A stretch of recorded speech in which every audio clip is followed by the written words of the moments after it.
Bonjour, bienvenue sur la rubrique Matin Nouveau. Le dimanche de la Pentecôte, c'est dimanche prochain, ce sera le 23 mai.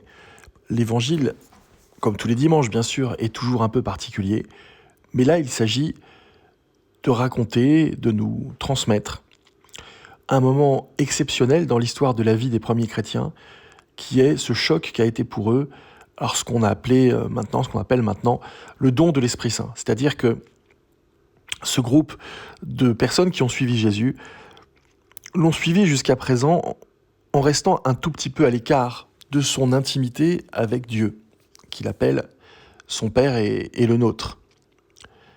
Et tout à coup, il y a comme un déchirement de ce voile qui séparait les premiers disciples et puis cette intimité de Jésus avec son Père.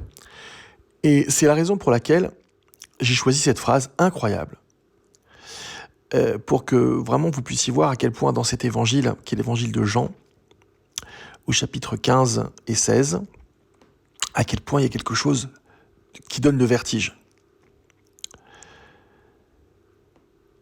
Tout ce que possède le Père est à moi, dit Jésus.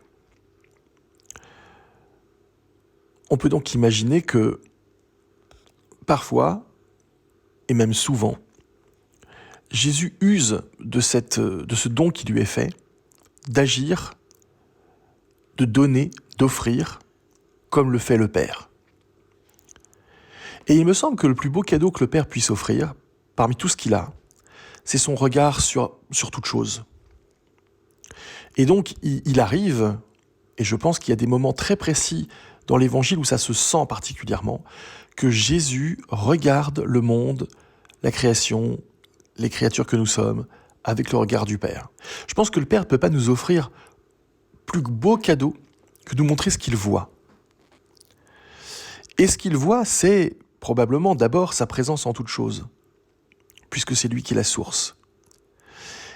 Ce regard de bénédiction, inconditionnel, toujours offert. Ce regard qui permet de voir la vie à l'œuvre, la vie qu'il suscite lui-même, dont il est la source. La vie qui se transforme, qui évolue, qui prend des chemins. La vie n'est ni méchante ni gentille. Elle est un processus de vie sans cesse recommencé. Et dans la nature, du coup, il y a de la vie et de la mort. Et Dieu nous fait rentrer dans ce processus jusqu'à montrer qu'avec lui, la mort n'est jamais définitive. Elle fait partie du processus de la vie. Et pour ce qui est de nous, pauvres mortels que nous sommes, il nous montre le chemin de l'éternité, en Jésus. Et précisément, il montre que c'est possible en offrant à travers Jésus le signe que la mort n'est pas définitive. Elle fait partie du processus de la vie. Il y a mort, il peut y avoir résurrection avec lui.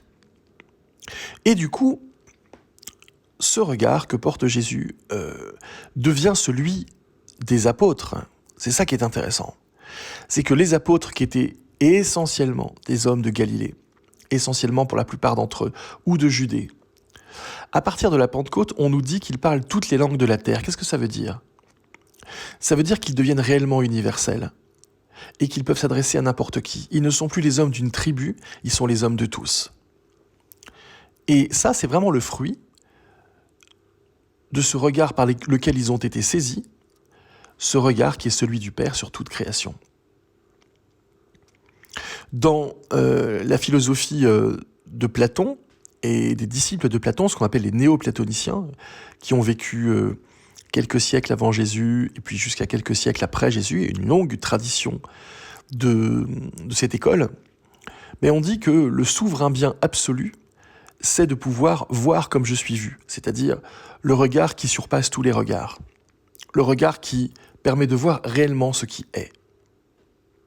Et ce qui est, c'est que la vie a une source, qu'elle retourne vers sa source et qu'elle ne cesse de se transformer. Il y a énormément d'hypothèses sur la façon dont l'univers est venu au monde, mais l'une des hypothèses qui a de plus en plus la cote, si j'ose dire, du point de vue des scientifiques, c'est que l'univers a bel et bien une origine, qu'il est venu d'un moment d'expansion de la matière et de l'énergie. Et que peut-être un jour, tout cela se recroquevillera à nouveau en un point unique. Cette expansion d'énergie et de matière et de mouvement se recroquevillera à nouveau en un point unique, d'où tout cela est parti. Et c'est assez intéressant de se dire ça, parce que ça veut dire que tous ces mouvements de la vie ne sont jamais la fin de rien, ils sont simplement des transformations.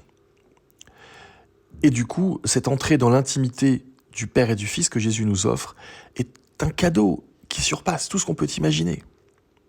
Il va jusqu'à nous dire que l'Esprit, que nous appelons chez les chrétiens l'Esprit Saint, c'est le souffle que le Père et le Fils partagent ensemble. C'est comme s'ils respiraient le même souffle. C'est dire leur intimité. C'est une image, bien sûr, mais c'est vraiment cela dont il s'agit. Et ce souffle qu'ils partagent nous est offert au travers des sacrements. En particulier, c'est ce qui est vraiment tenu comme un pilier de la foi dans l'Église catholique, dans les fameux 7 sacrements. Ce qui est reçu dans les sacrements, c'est cela, c'est ce souffle partagé entre le Père et le Fils, leur intimité la plus profonde. Et du coup, évidemment, pour nous, ce que ça va changer, c'est que, devenus intimes de Dieu, plongés dans l'intimité de Dieu, nous n'allons cesser de nous poser la question tout au long de notre vie, que vais-je en faire ? Que vais-je faire de cette intimité ? Que vais-je faire de ce cadeau ? Peut-être, la chose la plus essentielle, c'est de nous préparer à recevoir ce regard du Père sur toute chose. Et certains grands saints, je pense à saint Ignace de Loyola en particulier, qui, dans une de ses lettres un jour dit, complètement bouleversé, je crois que j'ai vu ce qu'était la Trinité, je l'ai vu avec tout mon être. Il en était complètement bouleversé. Il nous est donné, à nous aussi, d'entrer dans cette intimité au point de porter ce regard du Père sur toute chose, non pas forcément pour tout savoir, ça n'a pas beaucoup d'intérêt, mais pour installer la bénédiction et une certaine forme de recul aussi par rapport à ce que nous vivons en tant que fils. Il est bon parfois d'avoir le regard du Père quand on est plongé dans notre vie de fils. Le regard de Père est beaucoup plus distancié. Ce regard originel et final. Et finalement, ça nous donne une autre perception du temps, que nous avons l'éternité pour nous. Ça permet de relâcher un peu cette tension, cette pression permanente que nous ressentons lorsque nous savons que notre temps est limité sur la terre, que nous avons des choses à accomplir. Mais nous ne sommes pas limités, nous ne sommes pas seuls. Tout cela fait partie d'un vaste mouvement de la vie, dont le Père est la source. Et du coup, nous pouvons tranquillement vivre avec joie cet élan de créativité que le Père a mis en nous, qui est vraiment une des traces très très certaines que c'est bien lui, notre Créateur. Cet élan de création, il est à l'image de l'élan de création de la vie elle-même au sein de laquelle nous sommes. C'est la raison pour laquelle nous sommes évidemment invités à respecter toutes les formes de vie, quelles qu'elles soient. À les respecter, on ne peut pas toujours tout préserver, on tue des milliards de minuscules insectes par jour, une minuscule forme de vie rien qu'en respirant. Mais tout de même, quand c'est possible, avoir un immense respect pour la vie, en tout cas vivre en conscience ce respect, et aussi intégrer en nous la dimension sacrée de l'existence, de toute l'existence. Et si nous intégrons le fait que notre existence est sacrée, alors elle se transforme. Elle devient, en quelque sorte, resplendissante de ce sacré. Et elle attire à elle des questions. D'où viens-tu ? Pourquoi vis-tu comme ça ?